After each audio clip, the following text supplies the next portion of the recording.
Hi hello നമസ്കാരം. PSC ടോക്സിന്റെ പുതിയൊരു വീഡിയോയിലേക്ക് ഏവർക്കും സ്വാഗതം. ഒട്ടേറെ വാർത്തകളും വിജ്ഞാനങ്ങളും വിവരങ്ങളുമായി ഒരാഴ്ചയും കൂടെ കടന്നു പോയിരിക്കുകയാണ്.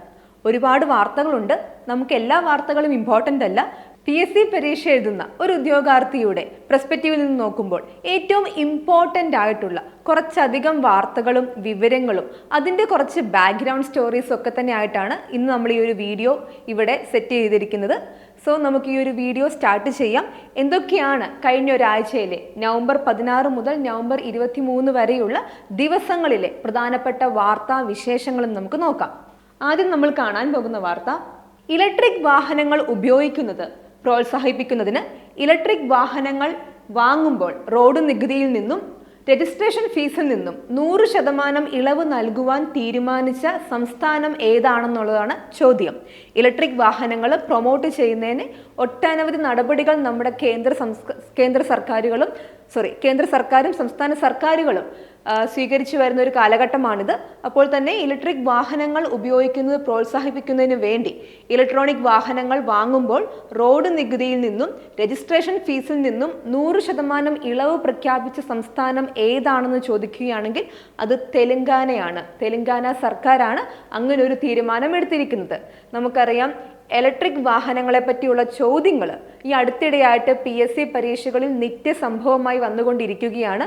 കഴിഞ്ഞ LSGS മെയിൻസ് എക്സാമിനും അതിനു മുൻപുണ്ടായിരുന്ന പല ഡിഗ്രി മെയിൻസ് എക്സാംസിനും പ്രിലിംസിനും ഒക്കെ തന്നെ ഇലക്ട്രിക് വാഹനങ്ങളെ പറ്റിയുള്ള ചോദ്യങ്ങൾ നമ്മൾ കണ്ടിരുന്നു.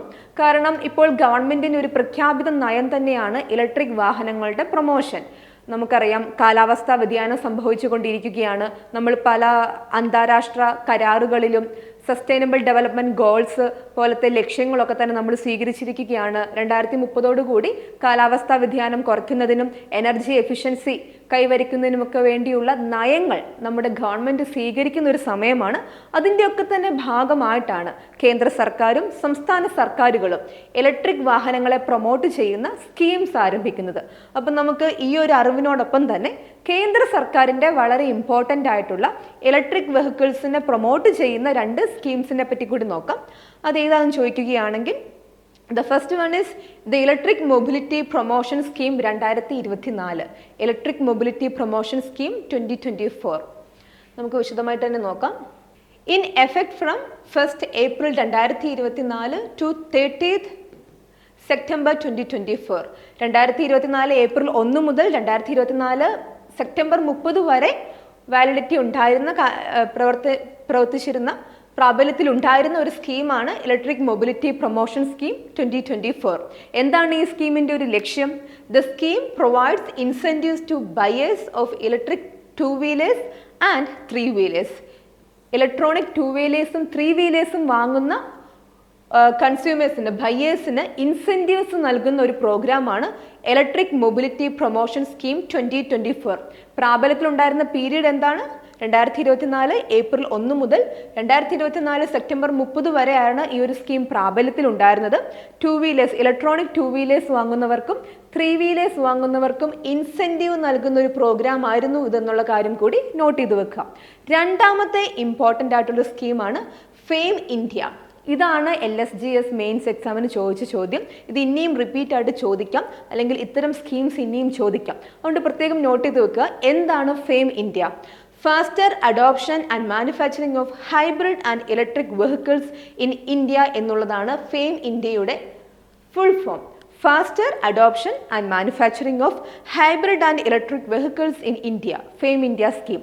ഇലക്ട്രിക് വെഹിക്കിൾസ് പ്രൊമോട്ട് ചെയ്യാൻ വേണ്ടിയുള്ള ഗവൺമെൻറ് ഓഫ് ഇന്ത്യയുടെ മറ്റൊരു flagship programme. The scheme was launched in 2015. 2015 ഈ ഒരു പ്രോഗ്രാം ആരംഭിച്ചത്. To promote the adoption of electric and hybrid vehicles in India. ഇന്ത്യയിലെ ഇലക്ട്രിക് ആൻഡ് ഹൈബ്രിഡ് വെഹിക്കിൾസിൻ്റെ പ്രൊമോഷന് വേണ്ടി 2015 കേന്ദ്ര സർക്കാർ ഫെയിം ഇന്ത്യ പ്രോഗ്രാം ലോഞ്ച് ചെയ്തത്. എന്താണ് ഫെയിമിൻ്റെ ഫുൾ ഫോം നോക്കുകയാണെങ്കിൽ, faster adoption and manufacturing of hybrid and electric vehicles in India എന്നുള്ളതാണ് ഫെയിം ഇന്ത്യ പ്രോഗ്രാമിൻ്റെ പൂർണ്ണരൂപം. അപ്പോൾ ഇലക്ട്രിക് മൊബിലിറ്റി പ്രൊമോഷൻ സ്കീമും ഫെയിം ഇന്ത്യ സ്കീമും ഇന്ത്യയിൽ ഇലക്ട്രിക് വെഹിക്കിൾസിൻ്റെ വിൽപ്പനയും അതിൻ്റെ ഉപയോഗവും പ്രൊമോട്ട് ചെയ്യാൻ വേണ്ടിയാണ് എന്നുള്ള കാര്യം കൂടി ഓർക്കുക. പിന്നെ നമ്മുടെ നീതി ആയോഗിൻ്റെ മറ്റൊരു ഫ്ലാഗ്ഷിപ്പ് പ്രോഗ്രാം ഉണ്ട്. അതാണ് നമ്മൾ ഈ എക്സാംസിലൊക്കെ സ്ഥിരമായിട്ട് കാണാറുള്ള ഇ അമൃത്. ഈ അമൃത് സ്കീമും എന്താണ്? ഇന്ത്യയിൽ ഇലക്ട്രിക് വെഹിക്കിൾസ് പ്രൊമോട്ട് ചെയ്യുന്നതിന് വേണ്ടിയുള്ള സ്കീമാണ് എന്നുള്ള കാര്യം കൂടി ഓർക്കുക. ഈ അമൃതാണെങ്കിലും ഫെയിമിൻ്റെ ഒക്കെ ആണെങ്കിലും അടുത്തിടെയായി PSC നിത്യമായിട്ട് പരീക്ഷകളിൽ ചോദിക്കുന്ന ചോദ്യമാണ്. അതുകൊണ്ട് തന്നെ നിങ്ങൾ കറണ്ട് അഫയേഴ്സ് അല്ലെങ്കിൽ പത്രം വായിക്കുമ്പോൾ ഇലക്ട്രിക് വെഹിക്കിൾസിനെ പ്രൊമോട്ട് ചെയ്യുന്ന ഗവൺമെൻറ് സ്കീംസ് കാണുകയാണെങ്കിൽ പ്രത്യേകം നോട്ട് ചെയ്ത് വെക്കുക. നമുക്ക് ഒരു മാർക്ക് ഒരു പക്ഷേ അവിടെ നിന്നായിരിക്കും വരാൻ പോകുന്നത്. ഇനി രണ്ടാമത്തെ പ്രധാനപ്പെട്ട സംഭവ വികാസം നമുക്ക് നോക്കാം. ഈ ആഴ്ചയിലെ പ്രധാനപ്പെട്ട വാർത്ത, 2024 G20 ഉച്ചകോടിയുടെ വേദി എന്താണെന്നാണ് ചോദ്യം. 2024 G20 ഉച്ചകോടിയുടെ വേദി അത് ബ്രസീലിലെ റിയോ ഡി ജനീറോയാണ്. ബ്രസീലിലെ റിയോ ഡി ജനീറോയിലാണ് 2024 G20 ഉച്ചകോടി നടന്നത് എന്നുള്ള കാര്യം ഓർക്കുക. അങ്ങനെയാണെങ്കിൽ അടുത്ത വർഷം 2025 G20 ഉച്ചകോടിയുടെ വേദി ഏതാണെന്ന് നോക്കുകയാണെങ്കിൽ അത് സൗത്ത് ആഫ്രിക്കയാണ്. സൗത്ത് ആഫ്രിക്കയിലെ ഒരു സ്ഥലത്ത് വെച്ചായിരിക്കും അടുത്ത വർഷം G20 നടക്കുക. ഇനിയൊരു അടുത്തൊരു കൊല്ലത്തേക്ക് സൗത്ത് ആഫ്രിക്കയാണ് G20യുടെ അധ്യക്ഷ സ്ഥാനം വഹിക്കുന്നത്. എല്ലാ കൊല്ലവും അധ്യക്ഷ സ്ഥാനം വഹിക്കുന്ന രാജ്യങ്ങളിൽ വെച്ചായിരിക്കും G20യുടെ ഉച്ചകോടി നടക്കുക. 2024 അധ്യക്ഷൻ ബ്രസീലായിരുന്നു. അധ്യക്ഷ സ്ഥാനത്തുണ്ടായിരുന്ന രാജ്യം ബ്രസീലായിരുന്നു. അതുകൊണ്ടാണ് റിയോ ഡി ജനീറോയിൽ ഈ ഒരു ഉച്ചകോടി നടന്നത്. 2025 വരുമ്പോൾ സൗത്ത് ആഫ്രിക്കയിലായിരിക്കും. കാരണം സൗത്ത് ആഫ്രിക്കയാണ് G20യുടെ അധ്യക്ഷ സ്ഥാനത്ത് ഇപ്പോൾ ഉള്ളത് എന്നുള്ള കാര്യമൊന്ന് ഓർക്കുക. നമുക്ക് കുറച്ച് കാര്യങ്ങൾ അധികമായിട്ട് G20യെ പറ്റി നോക്കാം. എന്താണ് G20? എന്താണ് അതിൻ്റെ ഒരു importance? Okay, G20 the group of 20. എന്താണ് G20യുടെ പൂർണ്ണ രൂപം? നമ്മൾ G7 എന്നൊക്കെ പറയുന്ന പോലെ തന്നെയാണ് G20 the group of 20. It's A premier forum for international economic corporation.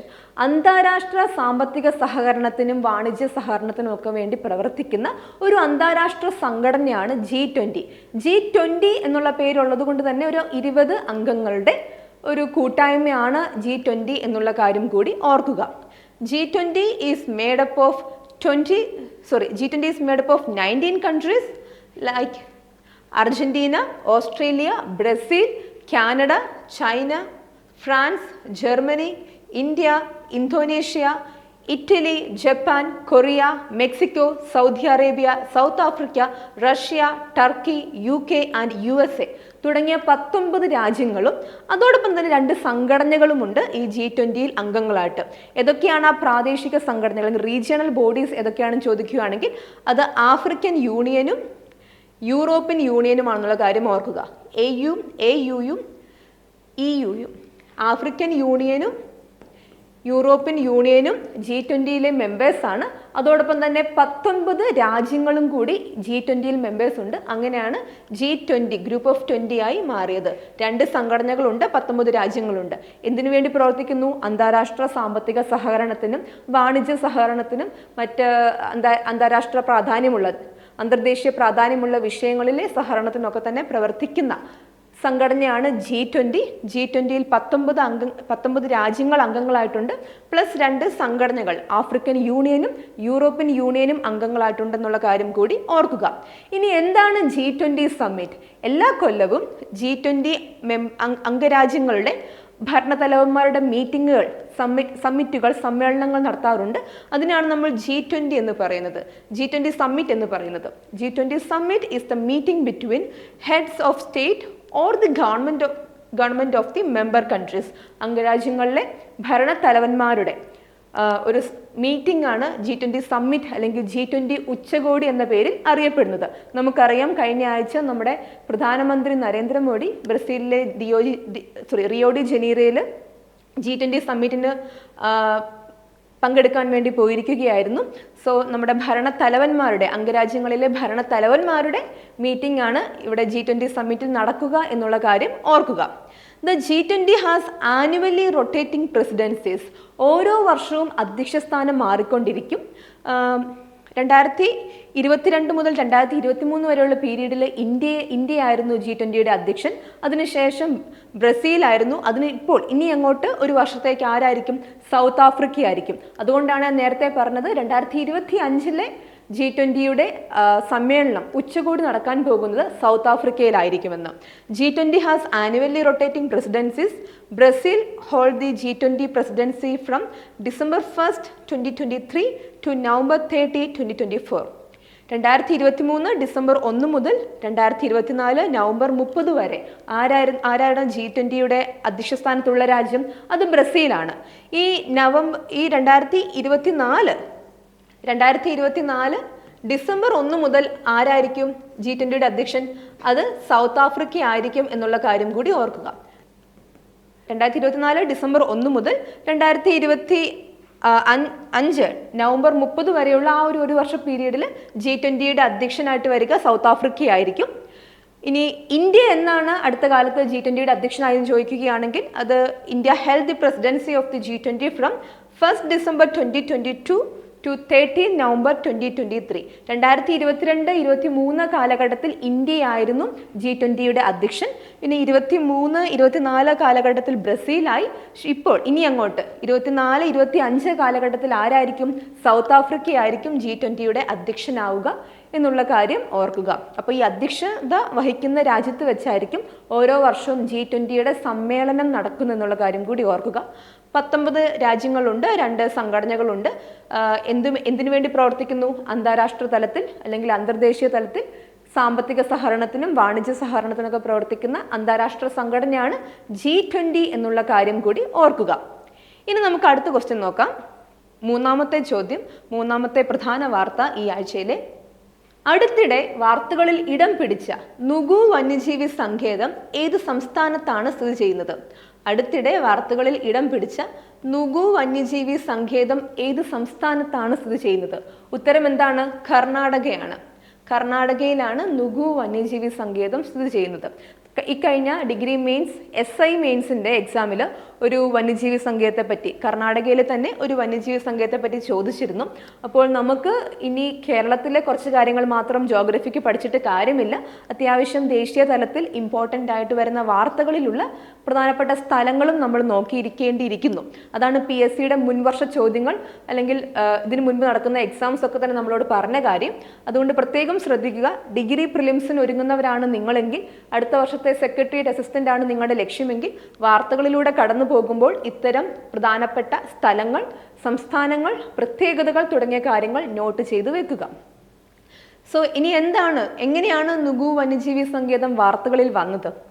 National tiger conservation authority NTCA, national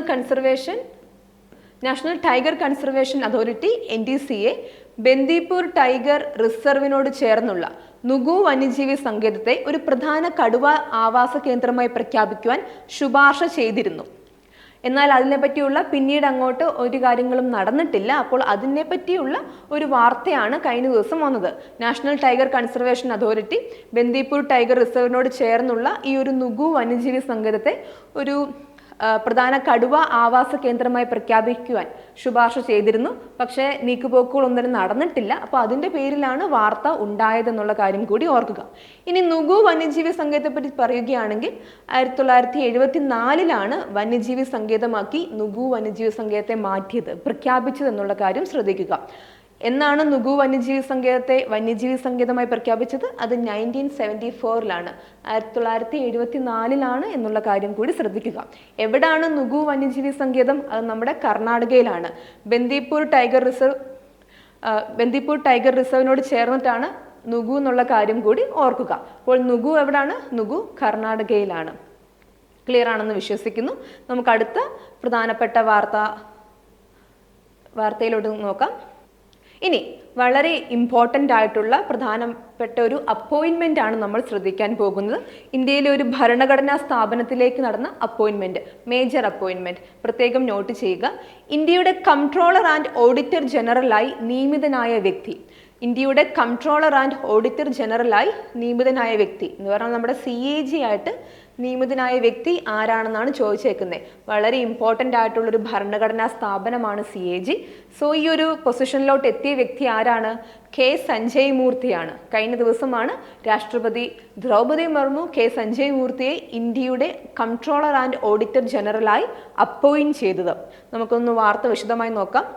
ഇന്ത്യയുടെ 15ാമത്തെ, നോട്ട് ചെയ്ത് വെക്കുക, ഇന്ത്യയുടെ 15ാമത്തെ CAG ആണ് കെ സഞ്ജയ് മൂർത്തി. ഇന്ത്യയുടെ 15ാമത്തെ കൺട്രോളർ ആൻഡ് ഓഡിറ്റർ ജനറലായി മുതിർന്ന IAS ഉദ്യോഗസ്ഥൻ കെ സഞ്ജയ് മൂർത്തിയെ രാഷ്ട്രപതി ദ്രൗപദി മുർമു നിയമിച്ചിരിക്കുന്നു. രാഷ്ട്രപതിക്കാണ് CAG നിയമിക്കാനുള്ള അധികാരം എന്നുള്ള കാര്യം ഓർക്കുക. ഗിരീഷ് ചന്ദ്ര മുർമു എന്നായിരുന്നു ഇന്ത്യയുടെ 14ാമത്തെ ആയിരുന്നു ഇന്ത്യയുടെ 14ാമത്തെ CAG. അപ്പോൾ സഞ്ജയ് മൂർത്തിക്ക് മുൻപ് ഇന്ത്യയുടെ കൺട്രോളർ ആൻഡ് ഓഡിറ്റർ ജനറൽ ആയ വ്യക്തി നമ്മുടെ ഗിരീഷ് ചന്ദ്ര മുർമു ആയിരുന്നു. ഇന്ത്യയുടെ 15ാമത്തെ CAG ആയി നിയമിതനായിട്ടുള്ള വ്യക്തി ആരാണ്? കെ സഞ്ജയ് മൂർത്തിയാണ് എന്നുള്ള കാര്യം ഒന്ന് നോട്ട് ചെയ്ത് വെക്കുക. ആരാണ് CAG അപ്പോയിന്റ് ചെയ്യുന്നത്? അത് ഇന്ത്യയുടെ രാഷ്ട്രപതി ആയിരിക്കും ഇന്ത്യയുടെ CAG അപ്പോയിന്റ് ചെയ്യുന്നുള്ള കാര്യം ഓർക്കുക. അപ്പോൾ ഇനി എന്താണ് CAGയുടെ ഡ്യൂട്ടി? ആരാണ് നമ്മുടെ കൺട്രോളർ ആൻഡ് ഓഡിറ്റർ ജനറൽ? എന്താണ് ആ പദവിയുടെ പ്രത്യേകത? തുടങ്ങിയ കാര്യങ്ങൾ നമുക്കൊന്ന് ചെറുതായിട്ട് നോക്കാം.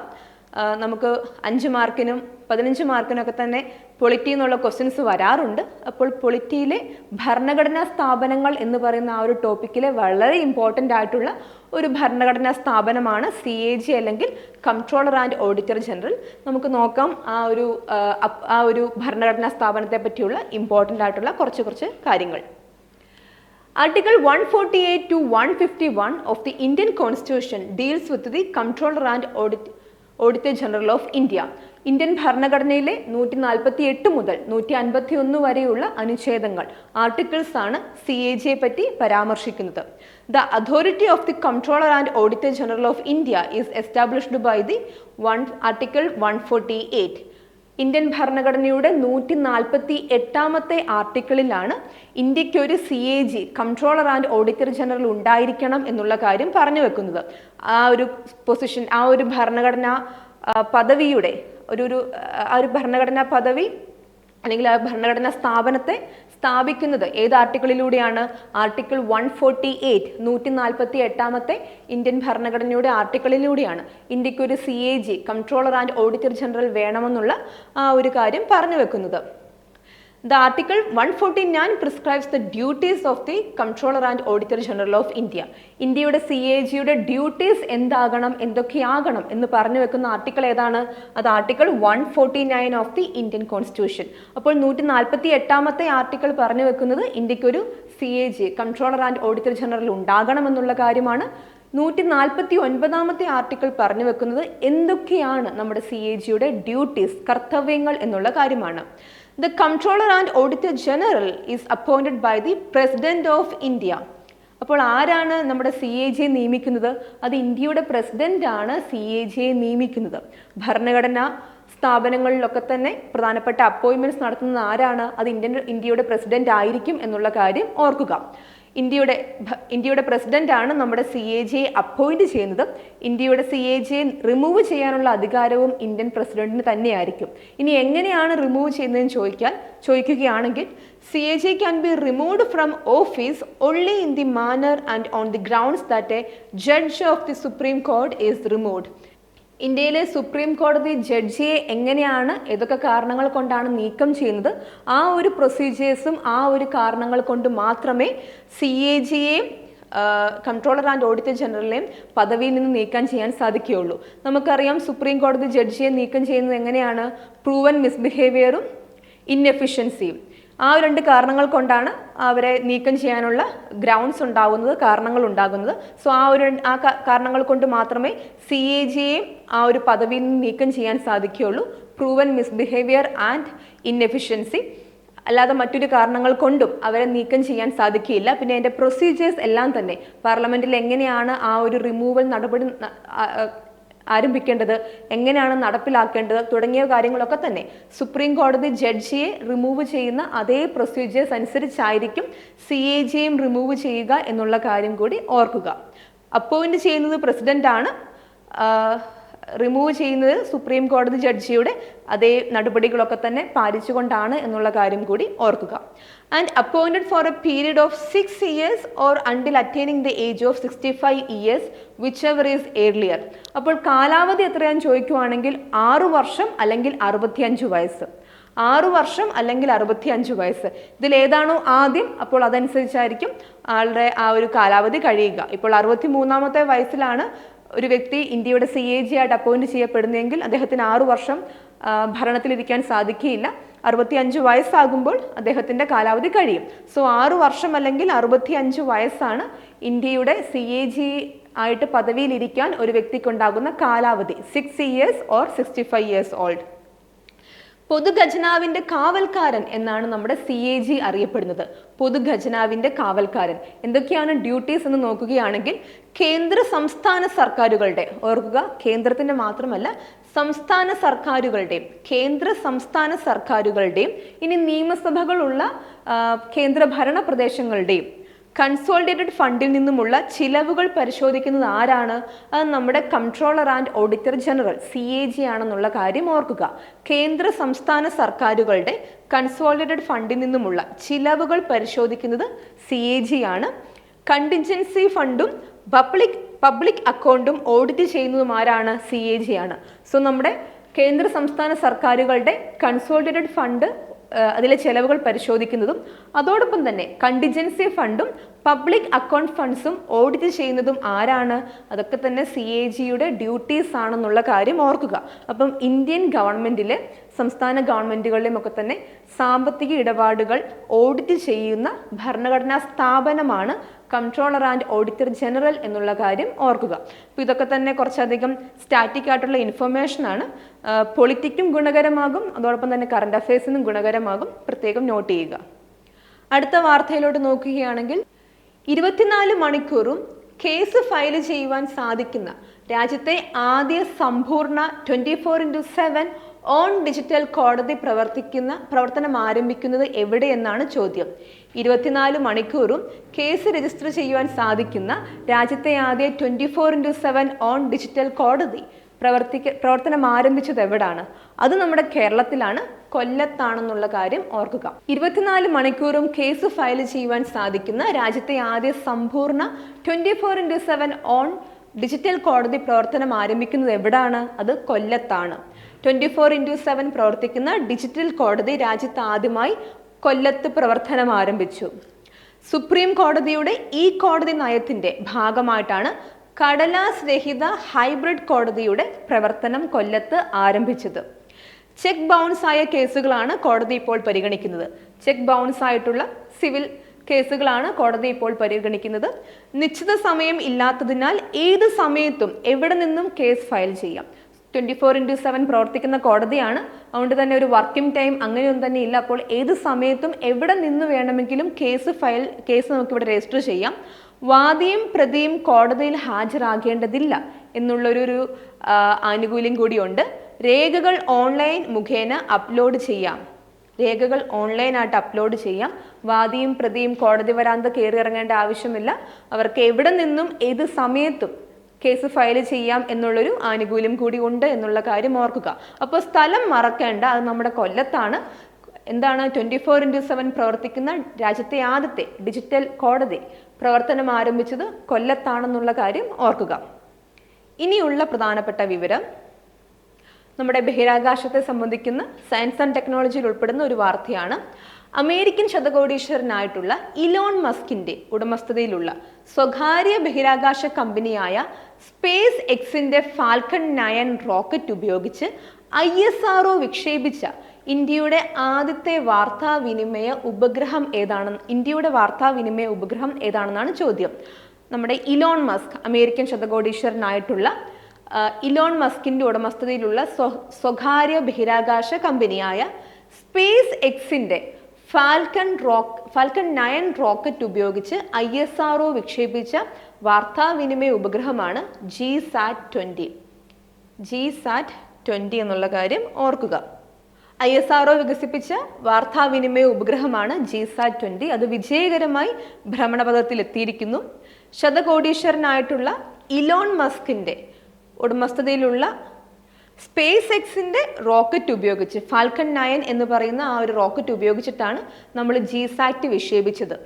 ഇനി എന്തുകൊണ്ടാണ് ISRO ജിസാറ്റ് വിക്ഷേപിക്കാൻ വേണ്ടി ഒരു സ്വകാര്യ കമ്പനിയെ, പ്രത്യേകിച്ച് US-ലുള്ള ഒരു സ്വകാര്യ കമ്പനിയെ സമീപിച്ചെന്തിനാന്ന് ചോദിക്കുകയാണെങ്കിൽ, ISRO വിക്ഷേപണ വാഹനങ്ങളുടെ ശേഷിക്കപ്പുറം ഈ ഒരു ഉപഗ്രഹത്തിന് ഭാരമുള്ളത് കൊണ്ടാണ് മസ്കിന്റെ സ്പേസ് എക്സിനെ സമീപിക്കേണ്ടി വന്നത്. അപ്പോൾ എന്തുകൊണ്ടാണ് GSAT-20 വിക്ഷേപിക്കുവാൻ വേണ്ടി അമേരിക്കൻ സ്വകാര്യ കമ്പനിയായിട്ടുള്ള സ്പേസ് എക്സിനെ നമ്മൾ സമീപിച്ചതെന്ന് ചോദിക്കുകയാണെങ്കിൽ, നമ്മുടെ വിക്ഷേപണ വാഹനങ്ങളുടെ ശേഷിക്കും അപ്പുറമാണ് GSAT-20യുടെ ഭാരം എന്നുള്ളത് കൊണ്ടാണ് ഇലോൺ മസ്കിന്റെ സ്പേസ് എക്സിന്റെ സഹായം നമ്മൾ ഈ ഒരു GSAT-20 വിക്ഷേപിക്കുവാൻ വേണ്ടി ഉപയോഗിച്ചത് എന്നുള്ള കാര്യം ഓർക്കുക.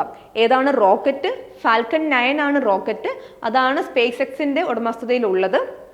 GSAT-20 നമ്മൾ ISRO വികസിപ്പിച്ചെടുത്ത, ഇന്ത്യയുടെ ബഹിരാകാശ ഏജൻസി ആയിട്ടുള്ള ISRO വികസിപ്പിച്ചെടുത്ത ഉപഗ്രഹമാണ് GSAT-20. അത് വിക്ഷേപിക്കാൻ വേണ്ടിയാണ് ഇലോൺ മസ്കിന്റെ സ്പേസ് എക്സിന്റെ കീഴിലുള്ള ഫാൽക്കൺ 9 റോക്കറ്റിന്റെ സഹായം നമ്മൾ തേടിയത് എന്നുള്ള കാര്യം കൂടി ഓർക്കുക. ഇനി അടുത്ത പ്രധാനപ്പെട്ട ക്വസ്റ്റ്യൻ നോക്കാം. ഇത് ഒരു പുരസ്കാരത്തെ പറ്റിയുള്ളതാണ്. നവംബർ 21 വേൾഡ് ഫിഷറീസ് ഡേ നമ്മൾ ആചരിക്കുന്നത്. നവംബർ 21 വേൾഡ് ഫിഷറീസ് ഡേ നമ്മൾ ആഘോഷിക്കുന്നത്.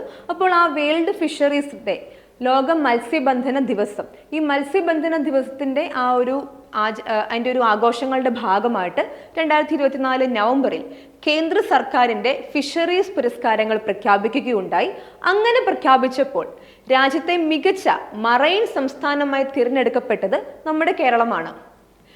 രാജ്യത്തെ കേന്ദ്ര സർക്കാർ പ്രഖ്യാപിച്ച ഫിഷറീസ് പുരസ്കാര പട്ടികയിൽ രാജ്യത്തെ ഏറ്റവും മികച്ച മറൈൻ സംസ്ഥാനമായിട്ട് പ്രഖ്യാപിക്കപ്പെട്ടത് നമ്മുടെ കൊച്ചു സംസ്ഥാനമായിട്ടുള്ള കേരളമാണെന്നുള്ള കാര്യം ഓർക്കുക. നമുക്ക് ഇനിയും അഭിമാനിക്കാവുന്ന ഒരു കാര്യം, ഈ ഒരു പുരസ്കാര പട്ടികയിൽ തന്നെ രാജ്യത്തെ മികച്ച മറൈൻ ജില്ലയായിട്ട് പ്രഖ്യാപിച്ചത് കൊല്ലമാണെന്നുള്ളത് കാര്യം കൂടി ഓർക്കുക. അപ്പം കൊല്ലത്തെ പറ്റിയുള്ള 2 വാർത്ത നമ്മൾ കണ്ടു. ഒന്ന്, രാജ്യത്തെ ആദ്യത്തെ ഡിജിറ്റൽ കോടതി കൊല്ലത്ത് പ്രവർത്തനം ആരംഭിച്ചു. പിന്നെ നമ്മളിപ്പോൾ രണ്ടാമത് കണ്ട വാർത്ത, ഈ ഒരു കേന്ദ്ര സർക്കാരിൻ്റെ ഫിഷറീസ് പുരസ്കാര പട്ടികയിൽ രാജ്യത്തെ മികച്ച മറൈൻ ജില്ലയായിട്ട് പ്രഖ്യാപിക്കപ്പെട്ടത് കൊല്ലമാണ്. അപ്പം കൊല്ലംകാർക്ക് സന്തോഷിക്കാം. കൊല്ലംകാരെ പറ്റി 2 ഇമ്പോർട്ടൻ്റ് ആയിട്ടുള്ള വാർത്തകൾ, ബഹുമതികളാണ് വന്നിരിക്കുന്നത്. സോ കൊല്ലമാണ് രാജ്യത്തെ മികച്ച മറൈൻ ജില്ലയായിട്ട് പ്രഖ്യാപിക്കപ്പെട്ടത്. രാജ്യത്തെ മികച്ച മറൈൻ സംസ്ഥാനമായിട്ട് പ്രഖ്യാപിച്ചത് നമ്മുടെ കേരളമാണെന്നുള്ള കാര്യം കൂടി ഓർക്കുക. ഇത് നവംബർ 21 ലോക ഫിഷറീസ് ഡേ ആണ്. അതുമായിട്ട് ബന്ധപ്പെട്ടിട്ടാണ് കേന്ദ്ര സർക്കാർ ഈ ഒരു ഫിഷറീസ് പുരസ്കാരങ്ങൾ പ്രഖ്യാപിച്ചത്. ആ പ്രഖ്യാപനത്തിലാണ് കേരളം മികച്ച മറൈൻ സംസ്ഥാനമായി പ്രഖ്യാപിക്കപ്പെട്ടതും കൊല്ലം മികച്ച മറൈൻ ജില്ലയായി പ്രഖ്യാപിക്കപ്പെട്ടതും എന്നുള്ള കാര്യം കൂടി ഓർക്കുക. അപ്പോൾ അതാണ് ഇമ്പോർട്ടൻ്റ് ആയിട്ടുള്ള 2 വാർത്ത. ഇനി മറ്റൊരു പുരസ്കാരത്തെ പറ്റി കൂടി നമുക്ക് ഡിസ്കസ് ചെയ്യാം. സിനിമാ മേഖലയിൽ നിന്നുള്ളൊരു പുരസ്കാരമാണ്. 2024 ഹോളിവുഡ് മ്യൂസിക് ഇൻ മീഡിയ പുരസ്കാര പട്ടികയിൽ വിദേശ ഭാഷയിലെ സ്വതന്ത്ര സിനിമകളിൽ പശ്ചാത്തല സംഗീത വിഭാഗത്തിൽ പുരസ്കാരം ലഭിച്ച മലയാള സിനിമ ഏതാണെന്നാണ് ചോദ്യം. 2024 ഹോളിവുഡ് മ്യൂസിക് ഇൻ മീഡിയ പുരസ്കാര പട്ടിക ഈ ഓസ്കാർ അവാർഡ്സിന് മുൻപായിട്ട് പ്രഖ്യാപിക്കുന്ന സിനിമാ മേഖലയിലെ വളരെ ഇമ്പോർട്ടൻ്റ് ആയിട്ടുള്ള മറ്റൊരു അവാർഡാണ്. ഓസ്കാറിന് മുന്നോടി എന്നൊക്കെ തന്നെ പറയപ്പെടുന്ന ഒരു അവാർഡാണ് ഹോളിവുഡ് മ്യൂസിക് ഇൻ മീഡിയ പുരസ്കാരം. അപ്പോൾ ആ ഒരു പുരസ്കാര പട്ടികയിൽ വിദേശ ഭാഷയിലെ സ്വതന്ത്ര സിനിമകളിൽ പശ്ചാത്തല സംഗീതത്തിന്, നമ്മുടെ BGM വിഭാഗത്തിൽ പുരസ്കാരം ലഭിച്ച മലയാള സിനിമ ഏതാണെന്നാണ് ചോദ്യം. നമുക്കൊക്കെ തന്നെ അഭിമാനിക്കാം, നമ്മുടെ ആടുജീവിതത്തിനാണ് ഈ ഒരു പുരസ്കാരം കിട്ടിയിരിക്കുന്നത്. നമുക്കറിയാം AR റഹ്മാനാണ് ഓസ്കാർ അവാർഡ് ജേതാവായിട്ടുള്ള AR റഹ്മാനാണ് ഈ ഒരു സിനിമയുടെ മ്യൂസിക് ഡയറക്ടർ. അപ്പം AR റഹ്മാനാണ് ഈ ഒരു പുരസ്കാരം കിട്ടിയത്. AR റഹ്മാന് പകരമായിട്ട് ബ്ലെസ്സി, സിനിമയുടെ സംവിധായകനായിട്ടുള്ള ബ്ലെസ്സിയാണ് പുരസ്കാരം ഏറ്റുവാങ്ങിയെന്നുള്ള കാര്യം കൂടി ഓർക്കാം. പിന്നെ ആടുജീവിതത്തെ പറ്റിയുള്ള വാർത്തകളൊക്കെ തന്നെ നിങ്ങൾക്ക് അറിയാലോ. ബെന്യാമിൻ്റെ ആടുജീവിതം എന്നുള്ളൊരു നോവലിനെ ആസ്പദമാക്കിയിട്ട് നിർമ്മിച്ച സിനിമയാണ് ആടുജീവിതം. ബ്ലെസ്സി സംവിധാനം ചെയ്ത് പൃഥ്വിരാജ് സുകുമാരൻ പ്രധാനപ്പെട്ട കഥാപാത്രത്തെ അഭിനയിച്ച AR റഹ്മാൻ മ്യൂസിക് കൊടുത്ത സിനിമയാണ് ആടുജീവിതം. ആ ഒരു സിനിമയ്ക്കാണ് ഈ ഒരു പുരസ്കാരം കിട്ടിയിരിക്കുന്നത്. നോമിനേഷനിൽ രണ്ടിടങ്ങളിൽ ആടുജീവിതം ഇടം പിടിച്ചിരുന്നു. പെരിയോനെ എൻ റഹ്മാൻ എന്ന് പറയുന്ന മ്യൂസിക്കിനും പിന്നെ നമ്മുടെ ഈ ഒരു BGMനും വേണ്ടിയും നോമിനേഷനിൽ ഉണ്ടായിരുന്നു. പുരസ്കാരം കിട്ടിയത് BGM പശ്ചാത്തല സംഗീതത്തിനാണെന്നുള്ള കാര്യം കൂടി ഓർക്കുക. സോ ആടുജീവിതത്തിനാണ് അവാർഡ് കിട്ടിയത്. മ്യൂസിക് ഡയറക്ടർ ആരായിരുന്നു? AR റഹ്മാനാണ്. സംവിധായകൻ ബ്ലസ്സി. അപ്പോൾ ഇതൊക്കെ നമുക്ക് മലയാള സിനിമയ്ക്കും സംഗീത പ്രേമികൾക്കും സിനിമാ പ്രേമികൾക്കും ഒക്കെ തന്നെ അഭിമാനിക്കാവുന്ന ഒരു കാര്യമാണെന്ന് ഓർക്കുക. അപ്പോൾ ഈ ഒരു പോയിന്റ് മറക്കരുത്. AR റഹ്മാനാണ് മ്യൂസിക് ഡയറക്ടർ എന്നുള്ള കാര്യം കൂടി നോട്ട് ചെയ്യുക. ഇനി 9ാമത്തെ ചോദ്യം, ഇതൊരു അന്താരാഷ്ട്ര ഉച്ചകോടിയെ പറ്റിയുള്ള ചോദ്യമാണ്. 2024 നവംബറിൽ നടന്ന 2ാമത് ഇന്ത്യ കാരിക്കോം ഉച്ചകോടിയുടെ വേദി ഏതാണെന്നാണ് ചോദ്യം. 2024 നവംബറിൽ നടന്ന 2ാമത് ഇന്ത്യ കാരിക്കോം ഉച്ചകോടിയുടെ വേദി. ഉത്തരം ജോർജ് ടൗൺ ആണ്. ഗയാനയിലെ ജോർജ് ടൗണിലാണ് 2ാമത് ഇന്ത്യ കാരിക്കോം ഉച്ചകോടി നടന്നത്. ഇതിലെ ആദ്യത്തെ 1ാമത്തെ ഇന്ത്യ കാരിക്കോം ഉച്ചകോടി നടന്നത് നമ്മുടെ ന്യൂയോർക്കിലാണ്. US ന്യൂയോർക്കിലാണ് ആദ്യത്തെ ഇന്ത്യ കാരിക്കോം സമ്മിറ്റ് നടന്നത്. അത് 2019 2024 2ാമത്തെ ഇന്ത്യ കാരിക്കോം സമ്മിറ്റ് നടന്നത്. അത് ഗയാനയിലെ ജോർജ് ടൗൺ ആണെന്നുള്ള കാര്യം കൂടി ഓർക്കുക. അപ്പോൾ എന്താണ് ഈ കാരിക്കോം അല്ലേ? എന്താണ് കാരിക്കോം? കരീബിയൻ കമ്മ്യൂണിറ്റി എന്നതിൻ്റെ ഷോർട്ട് ഫോം ആണ് കാരിക്കോം. കരീബിയൻ കമ്മ്യൂണിറ്റി എന്നതിൻ്റെ ഷോർട്ട് ഫോം ആണ് കാരിക്കോം എന്നുള്ള കാര്യം ഓർക്കുക. കരീബിയൻ പ്രദേശത്തെ ദ്വീപുകൾ ഉൾപ്പെടുന്ന ഒരു സംഘടനയാണ്, അല്ലെങ്കിൽ ഒരു സഹകരണ പ്രസ്ഥാനമാണ് കരീബിയൻ കമ്മ്യൂണിറ്റി എന്നറിയപ്പെടുന്ന CARICOM. It's a grouping of 21 countries, 15 member സ്റ്റേറ്റ്സും 6 അസോസിയേറ്റ് മെമ്പേഴ്സും ഉൾപ്പെടുന്ന 21 രാജ്യങ്ങളുടെ ഒരു സംഘടന അല്ലെങ്കിൽ ഒരു ഗ്രൂപ്പിംഗ് ആണ് കാരിക്കോം എന്ന് പറയുന്നത്. കരീബിയൻ കമ്മ്യൂണിറ്റി എന്നതിൻ്റെ ഷോർട്ടാണ് കാരിക്കോം. 21 രാജ്യങ്ങളുടെ ഒരു സംഘടന. അവരുടെ കരീബിയൻ പ്രദേശത്ത് ഉൾപ്പെടുന്ന 21 രാജ്യങ്ങളുടെ ഒരു സംഘടനയാണ്. അവരുടെ പ്രാദേശികമായിട്ടുള്ള വാണിജ്യ വ്യവസായ ആവശ്യങ്ങൾക്ക് വേണ്ടി, സാമ്പത്തികപരമായിട്ടുള്ള കാര്യങ്ങൾക്ക് വേണ്ടി, പരിസ്ഥിതിയുമായി ബന്ധപ്പെട്ട കാര്യങ്ങൾക്ക് വേണ്ടിയൊക്കെ തന്നെ പ്രവർത്തിക്കുന്ന അവരുടെ ഒരു ഗ്രൂപ്പിംഗ് ആണ് കാരിക്കോം, കരീബിയൻ കമ്മ്യൂണിറ്റി. 21 രാജ്യങ്ങളാണുള്ളത്. അതിൽ 15 മെമ്പർ സ്റ്റേറ്റ്സും 6 അസോസിയേറ്റ് മെമ്പേഴ്സുമാണ് ഉൾപ്പെടുന്നത്. ഈ ഗയാന, ഡൊമിനിക്ക തുടങ്ങിയ രാജ്യങ്ങളാണ് ഇവിടെ ഉള്ളതെന്നുള്ള കാര്യം കൂടി ഓർക്കുക. അപ്പോൾ ഈ ഇന്ത്യ കാരിക്കോം ഉച്ചകോടിയുടെ ഭാഗമായിട്ട് 3 രാജ്യങ്ങളുടെ പരമോന്നത സിവിലിയൻ ബഹുമതി നമ്മുടെ പ്രധാനമന്ത്രി നരേന്ദ്രമോദിക്ക് ലഭിക്കുകയുണ്ടായി. ഡൊമിനിക്ക, ഗയാന പോലെയുള്ള 3 രാജ്യങ്ങളുടെ പരമോന്നത ബഹുമതി കഴിഞ്ഞ ഒരാഴ്ച നമ്മുടെ ഇന്ത്യൻ പ്രധാനമന്ത്രി നരേന്ദ്രമോദിക്ക് ലഭിക്കുകയുണ്ടായി. അപ്പോൾ ഇതോടുകൂടി മോദിക്ക് ലഭിക്കുന്ന അന്താരാഷ്ട്ര ബഹുമതികളുടെ എണ്ണം 19 ആണെന്നുള്ള കാര്യം കൂടി ഓർക്കുക. മറ്റ് രാജ്യങ്ങളിലെ പരമോന്നത സിവിലിയൻ ബഹുമതികൾ നമ്മുടെ പ്രധാനമന്ത്രി നരേന്ദ്രമോദിക്ക് ലഭിക്കുകയുണ്ടായി. അപ്പോൾ ഇതോടുകൂടി നരേന്ദ്രമോദിക്ക് ലഭിക്കുന്ന അന്താരാഷ്ട്ര ബഹുമതികളുടെ എണ്ണം 19 ആണ് എന്നുള്ള പോയിന്റും കൂടി ഓർത്തു വെക്കുക. ഇതാണ് ഇന്ത്യ കാരിക്കോം ഉച്ചകോടിയുടെ പ്രധാനപ്പെട്ട ഇൻഫർമേഷൻസ്. ഒന്ന് നോട്ട് ചെയ്ത് വെക്കുക. നമുക്ക് ഒരു ഇപ്പം കാരിക്കോം എന്താണ്, അല്ലെങ്കിൽ ഒരു സ്റ്റേറ്റ്മെൻറ്റ് ടൈപ്പ് ഓഫ് ചോദ്യം ചോദിച്ചിട്ട് കാരിക്കോമിനെ പറ്റിയൊക്കെ ചോദിക്കാൻ സാധ്യതയുണ്ട്. കാരണം നമുക്ക് അത്രമാത്രം നമ്മളധികം കേട്ടിട്ടില്ലാത്ത ഒരു പ്രദേശത്തെ പറ്റി അല്ലെങ്കിൽ ഒരു ഉച്ചകോടിയാണിത്. അപ്പോൾ വേണമെങ്കിൽ PSCക്ക് ചോദിക്കാം. ഇപ്പോൾ PSC കൂടുതലായിട്ടും അന്താരാഷ്ട്ര വാർത്തകൾ, അതിപ്പം ഡിഗ്രിക്ക് മാത്രമല്ല, ഈവൻ LDC എക്സാംസിന് പോലും PSC അന്താരാഷ്ട്ര വാർത്തകൾ ചോദിക്കുന്നുണ്ട്. LDC എക്സാമിൽ പല ജില്ലകൾക്കും ചോദിച്ച ക്വസ്റ്റ്യൻസ് റഷ്യ-യുക്രൈൻ യുദ്ധത്തെപ്പറ്റി അല്ലെങ്കിൽ നാറ്റോയെ പറ്റിയൊക്കെ തന്നെയാണ്. അപ്പോൾ അന്താരാഷ്ട്ര സംഭവ വികാസങ്ങൾ PSC ശ്രദ്ധിക്കുന്നുണ്ട്. അപ്പം PSC ഉദ്യോഗാർത്ഥികളായ നമ്മളും അതൊക്കെ തന്നെ ശ്രദ്ധിക്കാൻ ആരംഭിക്കേണ്ടിയിരിക്കുന്നു. അപ്പോൾ ഇതൊന്ന് ഓർത്തു വെക്കുക. ഇനി നമ്മുടെ അവസാനത്തെ 10ാമത്തെ ചോദ്യം നമുക്ക് നോക്കാം.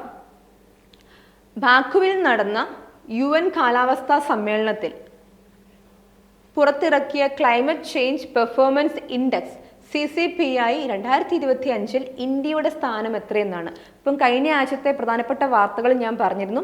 അസർബൈജാനിലെ ബക്കുവിൽ UN കാലാവസ്ഥാ സമ്മേളനം നടക്കുകയാണ്. COP29.